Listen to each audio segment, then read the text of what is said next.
За өдрийн мэнд хүргэе Капучино тайм подкастын ээлж дугаар эхэлж байна. За миний би бизнес семинар редактор Даваадарч, за миний хамтаа хөтлөгч Гүрэн Ахтем, за одоо сүүлд Гүрэн инновашн скуулийн үүсгэн байгуулагч гэж хэлэх хэрэгтэй бах те.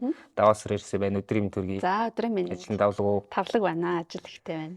За өнөөдрийн битэрийн ярих сэдв чинь хоёлаа ярилцчихад бүтээл сэтгэлгээ гэдэг сэдвээр ярих гэсэн те.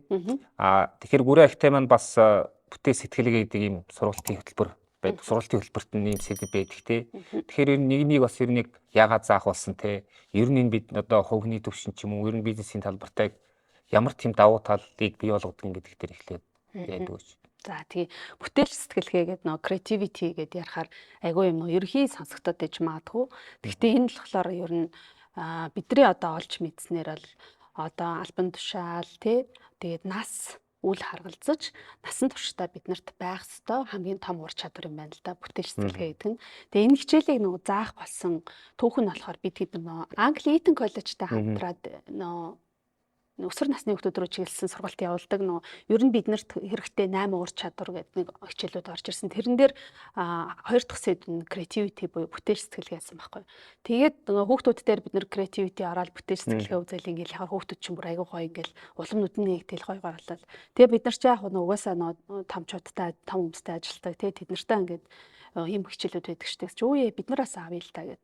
Тэгээ бид нар workshop хийгээд Eton College-тайгаа яраад том хүмүүс зориулсан хөтөлбөр болгоод тэгээд энийг хийгээд үтсэн чинь маш хамгийн хэрэгтэй зүйл юм байлээ. Тэгээ энийг бас зүгээр ингээ харахаар нөгөө бид нар чинь өдөр тутам ингээл нэг юмаа рутинээр хийгээл яваад байгаа шүү дээ. Тэгэхээр нөө бүтээлч байх тэр орон зайгаа баг мартцсан байдаг. Тэгэхээр бүтээлч байна гэхээр бид нар ингээл нэг энэ хүүхдүүдэд л хэрэгтэй юм байна. Эсвэл одоо урлагийн хүмүүст л хэрэгтэй юм байна ч гэдэг юм уу те. Айгүй тийм нөө өрөөсгөл өмцөн бодолтой явдаг юм байлээ. Тэгээд тэрийг нь бид нар болохоор ер нь энэ яалтчгүй бид нарт зайлшгүй хэрэгтэй юм байна гэж нэгдүгээрт үзэж байгаа. За яг нь олон улсын судалгаа гэдээ ярьж байгаа шүү дээ. Олон улсын судалгаа талаас харах юм бол дэлхийн эдийн засгийн форумаас гаргасан 2025 онд одоо шаардлагатай топ 10 ур чадвар гэд байгаад байгаа. Тэрэн дээр болохоор 5-т нь бүтээл сэтгэлгээ буюу creativity орж ирж байна. Тэгээ ялангуяа ядаас ковидын дараа маш их бизнесүүд нь модельөө өөрчилж байгаа шүү дээ. Тэгэхээр энэ дээр бол бас хамгийн хэрэгтэй зүйл нь бол бас бүтээл сэтгэлгээ байсан. Бүтээл сэтгэлгээ нь илүү хөгжсөн, илүү хурдтай ийм компаниуд бол ковидын тэр нөгөө хүндрэлийг одоо айгуу сайн хурдтай давж чадсан гэдэг ийм судалгаанууд бас байлаа л дээ. Eton College гэдэг ярьж ер нь бүтээл сэтгэлээ бол одоо дэлхийн хамгийн л одоо нэр хүндтэй боловсролын байгууллагууд ерөнхийдөө хөтөлбөртөө багтаасан гэж ойлгож байгаа тийм.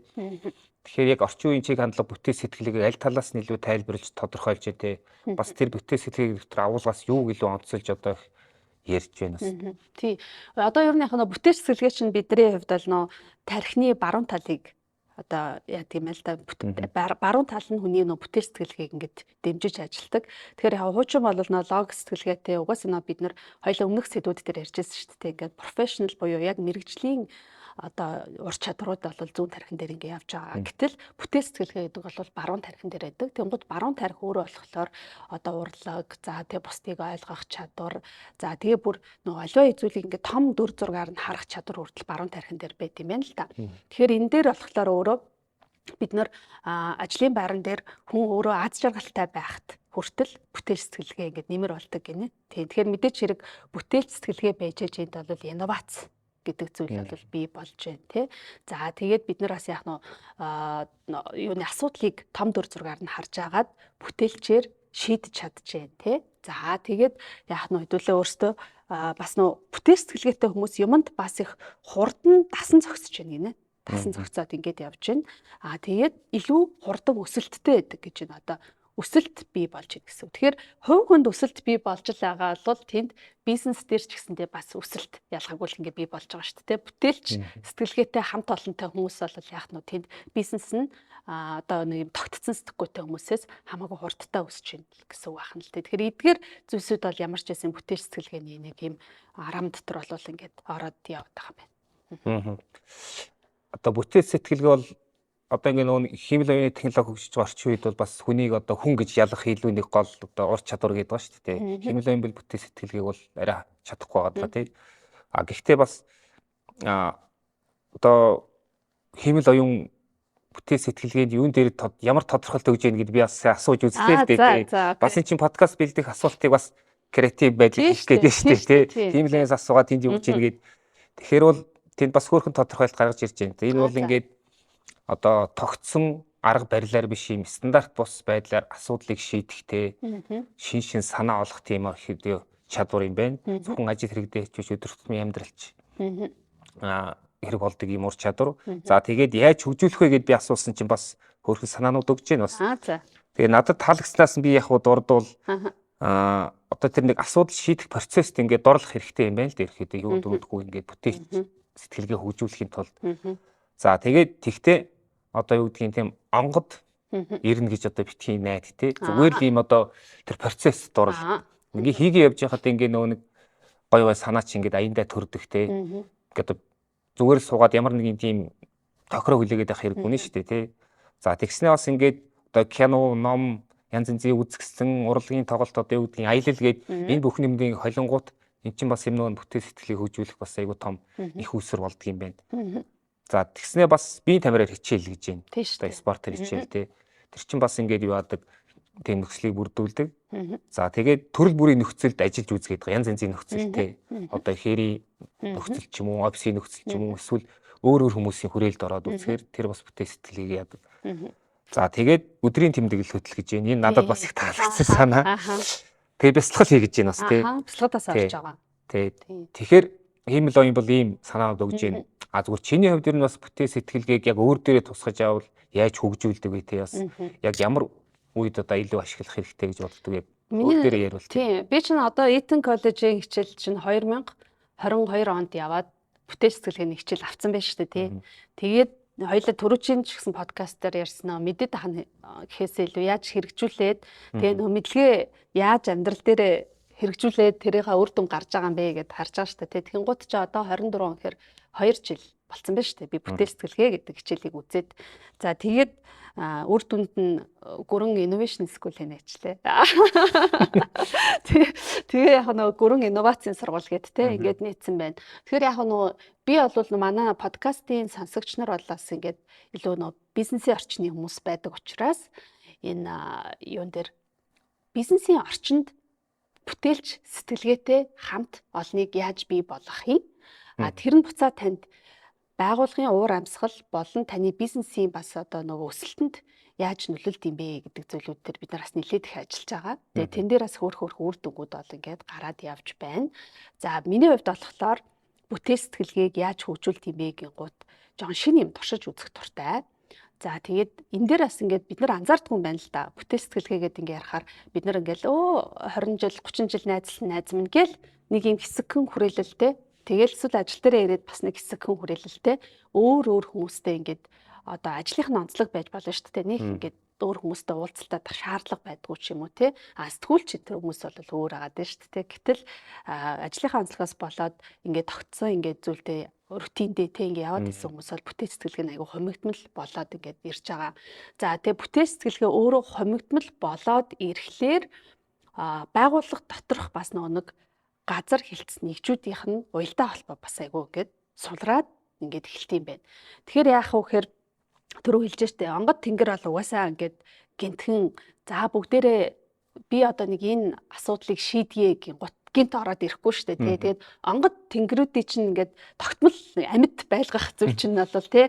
За шинэ хүмүүстэй хэдүүлээ уулзалтж явах хэрэгтэй байх нь байна. Гоё номнуудаас уншиж явах хэрэгтэй байх нь байна. Тасгал хөдөлгөөн. За давкагийн хувьд бол одоо маш сайн гүүгээд байгаа тий. Тэр чинь одоо гүүх ингээд бид нар бодоход бол гүүх одоо бүтээл сэтгэлгээтэй ямар хамаатай ингэж баг бодохоор байгаа. Гэтэл чинь одоо гүүж जैन тасгал хөдөлгөөн хийж чинь маш их хамааралтай байх нь байна. За тэгээд зүгээр ажлынхаа ширээн дээр ингээд айгуу гоё мөнгөлөг хүүхдийн тоглоом тавьчихаар хүртэл тэр нь тухайн хүнд ингээд сэтэлжүүлж яадаг гэж байгаа байхгүй юу? Бүтээл сэтгэлгээг. Тэгээ бүтээл сэтгэлгээний орчин бас өөрөө маш чухал байдаг байна. Бүтээл сэтгэлгээний орчинд бид нар бас хиймлэр ингэж бий болгох хэрэгтэй байх нь байна тий. За гих мэтчлэн зүйлүүдийг хий. Тэгээ би бол яг өөрөө мэдээж хэрэг энэ зүйлүүдийг чинь туршаад үзээд таад ч гэсэн манай гүрэнгийн офс дээр ирэхлээр ингээл үе зургууд нөршлөгдсөн байдаг шүү дээ тий. Тэснэ ингээл зүгээр ингээл харж яснаа гинт зургуудаа өөрчлөөд ч юм уу тавьчихдаг. Тавилгуудаа гинт өөрчлөөд тавьчихдаг ч гэдэг юм уу. Тэгээ энэ ингээд зөвхөн надад гэхээсээ илүү манад ажиллаж байгаа хүмүүст ч гэсэн тий бас юм бүтээлч орчин хэрэгтэй байхгүй тий. Тэгэхээр ингээд ажлын байран дээр бид нар өөрсдөө бүтээлч орчныг бий болгож авах хэрэгтэй. Хүмүүс хоорондоо бас ингээд нөө brainstorm хийн гэдэг нэг ярьдаг да. Одоо ингээд ньюти тархины шуурга гэх юм уу. Тэгээ санаагаа уралдуулах, тэгээ шин санаа гаргах, санаа оролдуулах. За тэгэнгүүт байгууллага дээр за нэг асуудал үүслээ. За энэ асуудлыг хэвлээ яаж гой бүтээлчээр шийдэл олох вэ гэдэг дээр өөр газар хэлцээ нэгжийн хүмүүсүүдийг оруулаад за тэгээд яг нь санаагаа оролдуулж эхлэх нь тий. Тэгээд эхлэхийн цагт хүмүүс тэр шин санаагаа олох явцдаа нөгөө газар нэгжүүд хоорондоо аягүй сайн уялдаж эхэлдэг. Асуудлуудыг бие биенийхээ асуудлуудыг мэдэж эхэлдэг. Тэгээд тэрнээс цаашаага шийдэл гарч эхэлдэг гэсэн үг байна тий. Тэгээд шин санаанууд инженерсээ дан техникүүд байгаа байхгүй. Манай одоо энэ бүтээл сэтгэлгээний workshop тий хичээлэг ингээд авч байгаа байгууллагууд бараг шууд workshop дээрээ асуудлуудаа шийдчихэж байгаа шүү дээ. Өө за ашгүй энэ ч одоо гялс энэ асуудлаа шийдчихийгээд тий юмнуудаа гаргаж ирээ. Би одоо нөгөө байгууллага нууцчраас ярьж болохгүй л юм л да тий. Тэнгууд энэ асуудлаа хэдүүлээ бөөнөрөө ингээд цугласан дээр шийдчихийгээд гэж байгаа. Тэнгууд ингээд гівгэн тэр хүмүүст жонгод тэнгэр орж ирэхгүй шүү дээ. Тэгэхээр бид нар маргааш нь чимээ уулзаад за та нар энэ асуудлуудыг бодож байгаа хүрээ дээрээ гэхээр яах нь давка гүйж явах та нөгөө асуудлаа бодохоор нэг мэрэгэн санаа орж ирэх нэ тий. Нөгөө хүмүүс яа гэдэг ингээд усанд орж явах та гэдэг нэг мэрэгэн санаа ороод ирэх нэ гэдэг ч юм уу тий. Ингээд талаас нөө шийдэж байгаа асуудлаа ойлгоцсон хүмүүс дараа нэг хэсэг хугацааны дараа буцаж уулзаад надад ийм санаа гэж уралдуулж агаад тэгээд тэрийг ангичдаг юм лээ нөө техникэл юмнууд бас ингэ ярьж байгаа шүү дээ. Нэг юм л ингэ сонсож байгаа юм чинь бас үр дүнтэй мөртлөө хэрэгжүүлэхэд хялбар, үр дүнтэй мөртлөө хэрэгжүүлэхэд хэцүү, үр дүн багтаа мөртлөө хэрэгжүүлэхэд хялбар, үр дүн багтаа мөртлөө хэрэгжүүлэхэд хэцүү гэжэл хэрэгжүүлэхэд хэцүү хэсгүүдэд тэр чигт нь хаяад үр дүн багтаа мөртлөө хэрэгжүүлэхэд амархан зүйлсээс жишээ нь эхэлж болж байгаа байхгүй тий. Хэцүү зүйлд нь бол яг одоо их төсөө мөнгө хэрэгтэй байна, эсвэл хүн хүч хэрэгтэй байж гэдэг юм уу тий. Ийм асуудлуудаа ингэж оруулж ирж байгаа. Тэгвэл энийг бид нар дараа жилийнхаа бизнес төлөвлөгөөн дээр ингэж оруулчихъя. Гэт ерөөсөө ингэж байгууллагууд чинь хоорондоо бүтээлч байдлаар айгуу сайн ингэж нэг санаануудаа оролдуулж агаад шинэ шийдлээр ингээд олчж байгаа юм. Тэгэхээр энийг бол байгууллагууд маш их хэрэгжүүлж байна. Үр дүн бас ингээд гарч байна. Тэгвэл нөгөө би өөрөө тэр шинэ санаа уралдуулах багийн нэг гишүүн юм чинь би өөрөө бүтээлч ах хэрэгтэй болчиход байгаа. Тэ? Би ингээ өөрөө ингээ өдөр тутамдаа ингээд бүтээлч ингээд нэг байх ур чадраа хөгжүүлдэг хүн байвал тэнд байгууллагатай илүү гоё санаа өгөр байгаа зү. Тэгэхээр Даавсран Давка гэдэг хоёр хүнийг илүү бүтээлч болгохын тулд байгууллагууд өөрсдөө бүтээлч байх тэр орчныг нь бүрдүүлж байгаа юм. Бид нар ч гэсэндээ өөрсдөө хувийнхаа төвшөнд би ийм байдлаар бүтээлч одоо ур чадвараа өрдөө өшөө сайн ингээд витаминжуулъя тий. Ингээд талаасаа ингээд хамжаад ингээд явах хэрэгтэй юм байна л да. Их сургуульд маань нэг багш байдаг гэсэн ингээд хай лекц уншин ингээд тэгжээснэ. За та нарт миний ярьж байгаа уйтгартай нөө хэдүүлээ жаа паб орж гоод ярих юм уу ч гэдэг байсан аахгүй. Орчин гээд санааг хэлэх гээд байгаа. Тэгээд бас ийм ер нь гадны том зөвлөхүүд ингэж зөвлөдөг юм л да. Одоо 90 хоногийн мөчлөг гэж нэг ойлголт байдаг юм байлээ. Тэгээ хүн ингээд ажлыг хичнээн сайн төлөвлөж ингээд одоо замын зураг гаргасан ч гэсэн ингээд нэг улирал буюу 90 хоногийн дараа ингээд тэртээ тэрэг байгалийн хуулиараа ингээд жаа замаа саазаа идэх те тухайн одоо тэр ажил ч юм уу эсвэл тэр нэг анх бодсон зүйл нь. Тэнгүүд 90 хоног тутамдаа ингээд нэг буцаж цуглараа дахиад буцаад нөгөө рельсэнтэй замдаа орох тэр процесс хийх хэрэгтэй. Гэхдээ бас тэрийг офисоос өөр орчинд хийвэл илүү гоё гэдэг байгаа байхгүй. Одоо үгдгийг нэг амралтын газар очиод нэг өдөр нь одоо гоё чөлөөтэй байгаад нэг өдөр нь яг тийм өөр орчинд одоо нөгөө санаагаа уралдуулах ч гэдэг юм уу том гол шийдвэрүүдээ гаргахад бол тэр ингээд офис басаас өөр шийдвэрүүд гоё тийм одоо бүтээлч тийм шийдвэрүүд гардаг гэж байгаа байхгүй. Тэгэхээр тэр орчин гэдэг бол маш чухал санаа. Дээр нь зүгээр одоо хувийн төвшин ч ер нь байгууллагын төвшин ч ингээд саяхан би бас нэг санааг илүү олон давтагдж яхах нь анзаараад байна л да. Янз янзын подкаст одоо ном дээр тэр үхээр хоёр тис өөр салбарын мэдлэгийг холбол бас битгий бүчээлт санаа ингээд өөр ирэхгүй төрдөг гэж байгаа байхгүй. Одоо шин тийм л жишээ бол одоо түүхэнд олон байдаг. Одоо Гөмлөв гээд мундаг түүхч одоо тий зөвлөлтийн түүхч байсан. Монголд их хайртай дуртай нүүдчийн төвийг судалдаг мундаг түүхч байсан. Тэр хүн байгалийн ухаан нийгмийн ухаан харийг холиод дундаас нь одоо нэг угсаатны нийлэгчлэгээд тийм том нөлөө үзүүлсэн онол гаргаж ирсэн. Тэгэхээр ямар ч одоо хоёр тест өөр одоо юу гэдгийг чи математикч байлаа гэхэд одоо гинтхэн урлаг руу оронгууд тийм чинь бас амар гоё комбинацууд үүсч болно шүү дээ тий. Тэгэхээр тэр айгүй гоё зөв юм шиг нэр надад санагдаад байна. Энэ дээр болохоор нөгөө бүтээл сэтгэлгээний яг юу талаас нь болохоор нөгөө fusing ideas гэдэг байгаа байхгүй юу? Энд байгаа санааг энд байгаа санаатай нэгтгэх. Тэгжиж эндээс маш тийм гоё одоо цоошин санаа бас төрөх боломжтой байдаг гэдэг гэж байгаа. Тэгчингууд бүтээл сэтгэлгээний энэ үед бол бид нар ялангуяа одоо манай монголчууд гэх юм уу те бид нар өөрсдөө би ингээ хичээл заагаад явж байгаа шүү дээ. Тэгэхээр юу анзаарагддаг вэхээр яг байгаа source дотроо бодсоор агаад сурцсан юм бэл.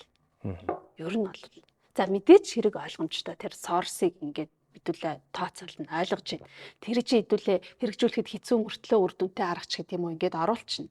Гэхдээ яг бүтээл сэтгэлгээгээ өрдөж байгаа энэ үедээ биш үү те ингээд өөрийгөө ямар ч юм source нь одоо их усүрэн те хязгааргүй юм шигээр төсөөлөх хэрэгтэй байхгүй юу бид нар. Өөрийгөө зүгээр яахын чөлөөтэй ингэж болгож өгөх хэрэгтэй. Тэгэхээр за би одоо юу гэдгийг шинэ бизнес эхлүүлэх гэж байна ингээд бодъё л та. Тэгэнгუთ хүмүүс яг өөртөө байгаа л боломжийн дотроо хүн ингээд жижиг ингээд бодод тийм лээ. Тэгэхээр өшөө үгүй одоо чамд $100 байгаа. $5 сая авил чи тэгвэл юу хийх гэдэг юм уу те. Ийм байдлаар өөрийгөө бүр ингэж нөгөө тэр бодож байгаа зүйлээ нэг юм лимитээс нь гаргаж ирж бодчил ер нь сурах манайханд аюу хэрэгцээ шаардлага байдаг. Гэхдээ энэ чинь нэг өдөр гинтхэн ингээд босхгүй би болохгүй шүү дээ. Нөгөө тогтмол өөрийгөө нөгөө хөгжүүлээд ингээл дадалжуулаад те ингээл тийм бол яах вэ юм бол яах вэ гэд тэгээ юм ингээд юу гэдэг хүмүүс чинь гэдэг шүү дээ. Тэртээ тэргүү ингээд юу гэдэг дараагийн эхний $100 хийсэн хүнд бол дараагийн 10 сая амархан ч гэдэг юм уу те ингээ ярьж байгаа шүү дээ. Тэгэхээр хүн чинь ингээ их юмтай бэжж дараах юм хурдан сэтгэд юм байна л та. Тэгэхээр бид нар гэтээ юм байхгүй байлаа гэд жижигхэн сэтгэнэ гэсэн үг биш байхгүй юу? Хэвлээ энэ надад их хүүсвэр бүр ингээ хязгааргүй байвал би юу хийх вэ гэж ингэж бодох дадлыг өөртөө бий болгох айгүй хэрэгтэй юм шиг санагдаад байгаа да. Тэ саяхан нөө Elon Musk чинь одоо нэг Чингис хааны тухай номыг ер нь заавал унших хэрэгтэй гэдэг нэг зөвлөсөн байсан шүү дээ. Хэсэг Twitter-ээр X-ээр яваад байсан тий. Тэр айгүй юм лээ. Одоо их усүргээд хэлэхэд бол миний зүгээр бодож байгаагаар манай Монголд бол яг бүр бүтээл сэтгэлийг хөгжүүлэх үндэс суурь нь бүр илүү гоё байгаа гэж бодоод байна. Ягаад тэгэхээр бид нар нүүдэлчид уламжлалтай тий. Тэнд ингээд орчин янз янзын технологийн шийдлүүдтэй хослуулаад амар гоё тийм инновацлог зүйлүүд бүтээх тийм боломж орон зай зөндөө байгаад байгаа байхгүй юу? Одоо аль ч салбарт тийм бизнес, эдийн засаг одоо тий урлаг одоо юу гэдгийг бүх салбарт гол нь бид нар ингээд тэр нэг уламжлал аягүй гоё нэг системтэй судлах л ёстой юм шиг байна. Судлаад явж байхад ингээд гоё санаанууд маш их гарч ирнэ. Ер нь бид нар бүр ингээд төрөлхөөсөө аягүй бүтээлч хүмүүс юм бэлээ. Одоо ингээд бүтээлч сэтгэлгээний хичээл заах үед хэндээ ингээд би зүгээр ингээд үнэхээр хүмүүс ингээд аягүй хумигдаж бодоод сурцсан байдığım байна гэдэг ингээд ойлгож байгаа байхгүй. Тэгэхээр ингээд маа чин дасгал энэ төр хийлгэж байгаа шүү дээ. За ингээрээ тэгээрээгээд би билдер арч юм хэлгүүлээ, ламсгал энэ төр хэлгүүлж агаад за одоо бод гэхээр яг нөгөө техникийн заагаад өгчөр хүмүүс айгүй сайн хурдан бодоод эхэлдэг байхгүй. Тэгээ би манад зүгээр бүтээл сэтгэлгээ боддог, өрддөг орчин нь жоохон муутчихад байгаа юм байна да сүүлийн үед. Гэхдээ яг энэ ганцхан Монгол биш ахaltaа хасаагүй л тийм баг. Дэлхийд даяарлаад хүн болгон ч өдөр тутмын амьдралыг тэгээ ингээл би болох гал явсараа завгүй болсороо тийм болцсон баг.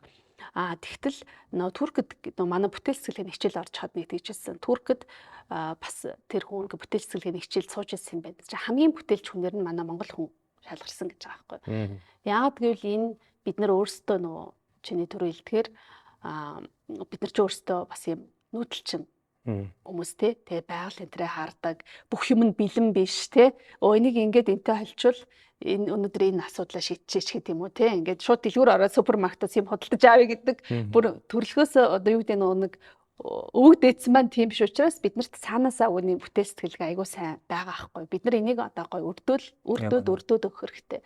Тэгээ яг одоо зүгээр харамсалтай ингээд юмнууд нь юу ажиглагддаг вэхээр бүтээл сэтгэлгээ чинь ингэж явж байгаа дараагаар нөө design thinking гэдэг зүйл рүү орж байгаа байхгүй юу? Design thinking буюу энэ ч одоо бараг бүр хичээл одоо мэрэгжил болчиход байна шүү дээ. Тэгэнгუთ яг энэ асуудлыг тэгвэл энэ байгаа зүйлээ дэд бүтцээ ашиглаад яаж шийдвэл зүгээр юм бэ гэдэг design thinking гэж хэлээд байгаа юм билээ л дээ. Тэгэнгუთ бид нар чинь Стэнфордын хүүхдүүдийн хөтөлбөр хас хэрэгжүүлдэг шүү дээ. Тэрэн дээр 13 настай хүүхд 13-аас 16 настай хүүхдүүдэд design thinking гэдэг хичээл орж илээ шүү. Тэгээ би яг тэр хичээлд нас ингээд өөрөө суусан байхгүй. Ингээд хойдлон зүгээр ажиглагчаар тэгэнгუთ чинь design thinking гэдэг хичээл заана гингууд Stanford-ийн сургууль дээр ингээд 3 хаалгатай ангид хичээл зааж байгаа байхгүй. Багш нь тэгэнгуутаа нэг хаалгаар гарснаа нөгөө хаалгаараа орж ирэхдээ малгайгаа солилцсон ч гэдэм үү те.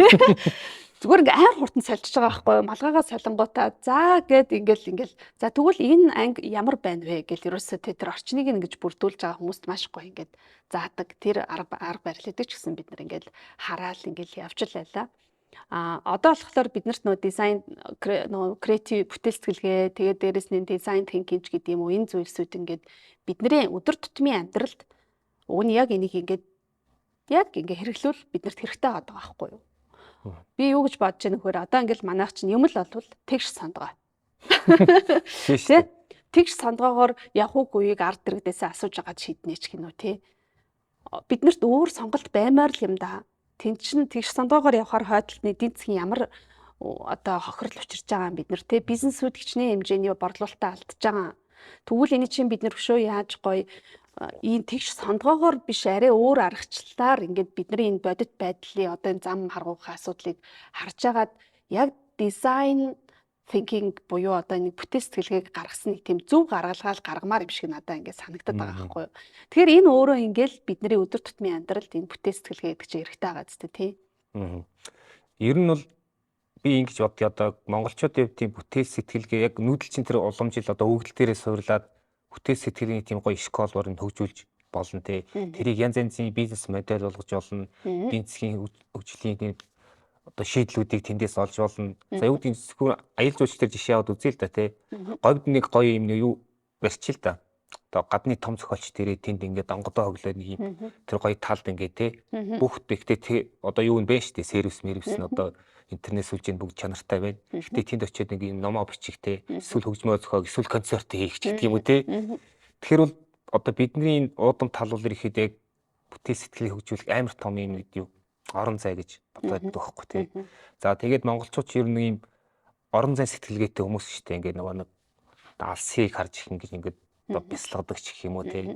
За тэгээд бас нэг онцлог нь маш өндөр дасан зохицох чадвартай.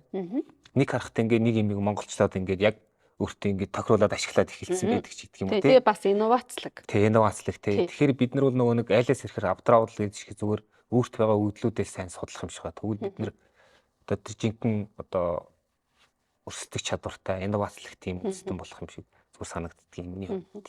Харин тий. Тэгэхээр подкаст үзэж байгаа хүмүүстэй хоёлаа тэв хүдээ гой зэгцлээд тэгээ. Тий.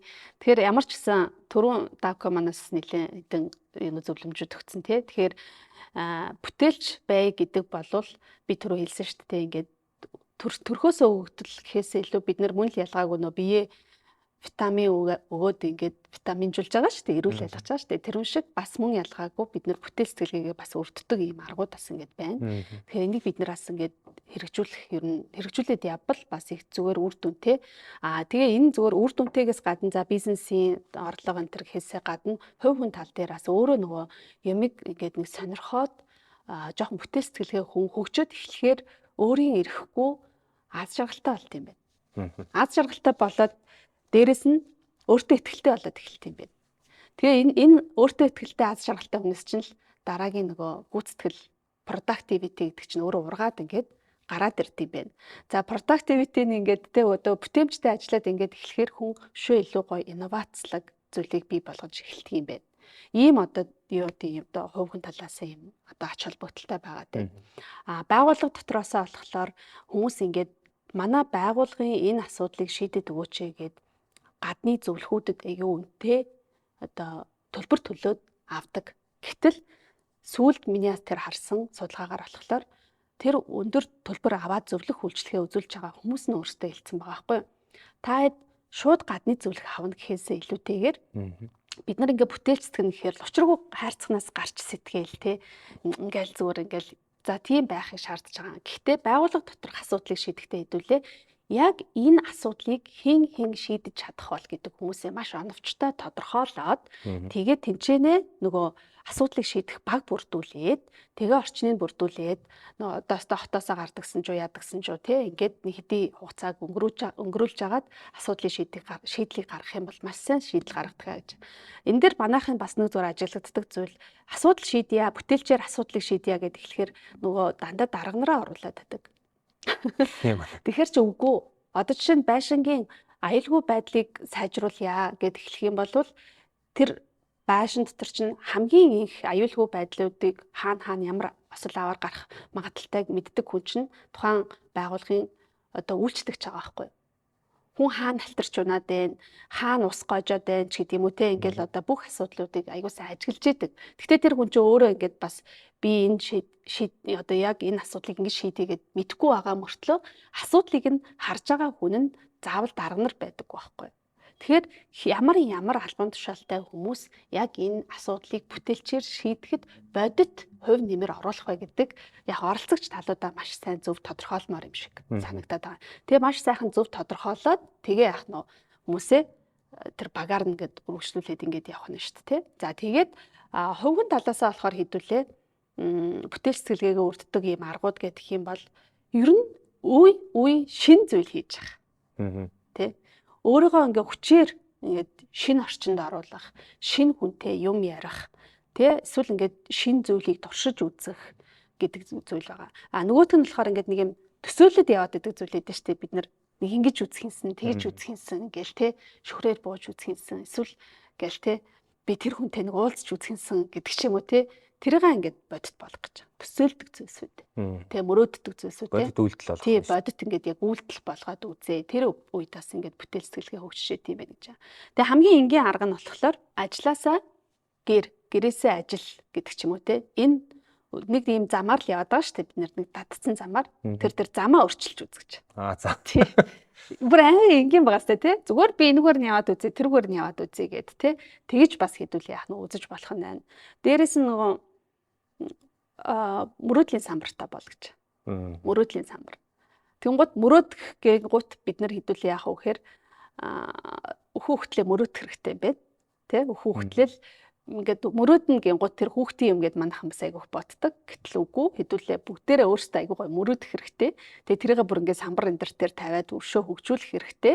Тэгхийн бол яах нь танаас бас хүүхэд чинь хараад манай аав мөрөөдд юм чинь би ч гэсэн мөрөөдъя гэдэг тий ээж шиг мөрөөдж байгаа юм чи ингээ тэгвэл гэр бүлэрээ мөрөөдъя гэд мөрөөдөгч нар бий болох юм байна. Тэгээ мөрөөдөгч нар бий болохоор тэнд чинь нэг зориг гарч ирээ зоригтой хүрээ дараа гэдэг дараагийнхаа шатанд гарах тэр одоо юу гэдгийг орчин бас бий болж байна тий ингээд ийм зүйлсүүдийг хэдүүлээ бий болох нь байна. За ингээд энэ мэтчлэн хэдүүлээ бүтээл сэтгэлгээг өрдөх зүйлсүүд бол мэд түрүүн бас хэлсэн тий дасгал хөдөлгөөн бясалгал тэмдэглэл гэж байгаа даа. За тэгээ бас нэг зүйл нь болохоор бид нар ингээд шин санаанууд ингээд шин санаа гаргая гингут ингээд гинт онгод тэнгэр орж ирж угаасаа шин санаа гарч ирэхгүй. Хизээ шин санаа гарч ирдэг вэ гэхээр хүмүүс ингээд жишээ нь ус мусанд орж яхад гинэ. Усанд орж хад хүн угаасаа ингээд уснаас айгуу тийм гой зөөлөн ийм даралт мэдрээд тэр нь хүнийг ийм амраагаад амарсан одоо тарих илүү бүтээлч гэж бодд юм байна л та. Тэгэхээр яаж ийм нөхөр маш олон гой бүтээлч санаанууд үхчихдэг гинэ. Гарч ирэл тэгээ мартагдчихдаг. Тэгэхээр яах нь одоо давка гүйж явахтаа ч гэсэн те нэг утсан дээрээ гэс нэг шин санаа гарч ирвэл тэмдэглээд авчдаг жижигхэн юм нөттэй ч юм уу те ингээ байх нь штэ. Тийм болохоор нөгөө супер санаанууд чинь дандаа кофе шопын салфеткэн дээр гарсан энэ төр гэл тэгдэж штэ те.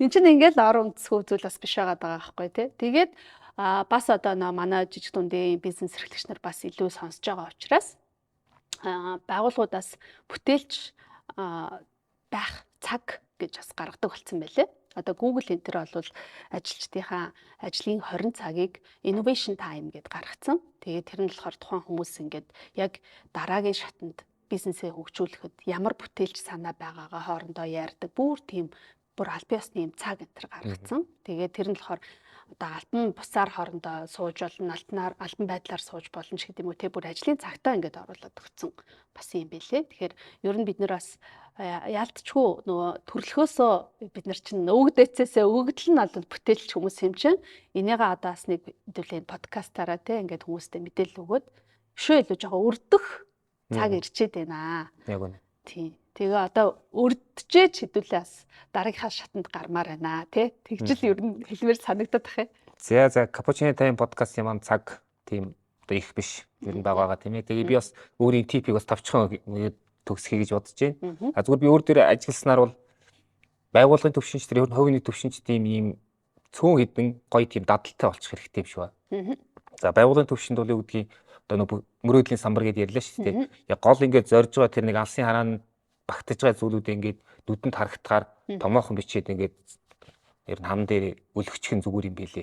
Тэр нөгөө юм байнга визуал харагдчихээд юм чи марь өөр эффект байнга сануулдаг бэл та ингээд бид нар ийшээ явж байгаа шүү гэдгийг ингээд байнга харуулж яадаг те. За тэгээд тэр орчноос солино гэдэг бол тэр бол угаасаа байх хэрэгтэй юм билэ. За тэгээд одоо хурлыг бас ингээд ийм бүтээл санаа яадаг ийм тодорхой цагтаа болгоч бол бас тийм тодорхой хэсгийн те. За ийм асуудал яригдсан байна. Гэхдээ энэ дээр бас өөр ямар шийдлүүд ээж болох ч гэдэг юм үүдэн. Эсвэл одоо юу гэдэг нөгөө нэг саналын хайрцаг гэдээ бас явдаг шүү дээ. Тийм аргууд ч яаж юм те. Тэгэхээр бүтээл санааг одоо өөрөө ч хэлсэн чинь үрддэг тийм нэг 2 3 ухаан тийм байнгын дадал болчвол тэр чинь соёл болоод цаашаа ингээд төгж явцдаг. За хувь хүн дээр бол би өөр дээрээ л анзаархад бол за миний дуртай нэг 3 дадал байх шиг байна. За. Мэдээ унших те одоо сэтгүүлч мэрэгжил байнга унших хэрэгтэй. За хоёрдугаарт ирэхдээ ингээд хүнтэй ярилцсан ч юм уншсан ч те эсвэл зүгээр ингээд ганцаараа байсан ингээд тэмдэглэл хөтлөнө гэдэг бол аюу хүчтэй тийм л үзүүлдэг юм лээ. Бүр ингээд уншин мэддэхгүй өвчтөн өөрийнхөө өвчний түүхийг уншиж тэмдэглэл хөтлсөөр нэг мэддэг нөгөөдг нь өвчин идэгдсэн байгаа тийм түүх байгаа шүү дээ. Тэгээд тэр хүн бүр ном бичээд явцсан. Тэгээ одоо би редакторлж байгаа. Удахгүй гарна тийм ээ. Тэгээд одоо 3 дахь нь бол гүүх болж байна те. Гүүх бас аюу сонирхолтой тийм дадал. Тэгэхээр ер нь нэг тийм 2 3 хүн гоё дадалтай болчиход тэр чингэл хөтлөөл ингээл бүтээл санааг үйлдвэрлэх тийм одоо юу гэдгийг процесс болоо явчихдаг юм шиг байна. Тэгэхээр одоо ингэж л би одоо зөвлөх гэх юм уу эсвэл зүгээр санаагаа туршлагаа хаваалцчих.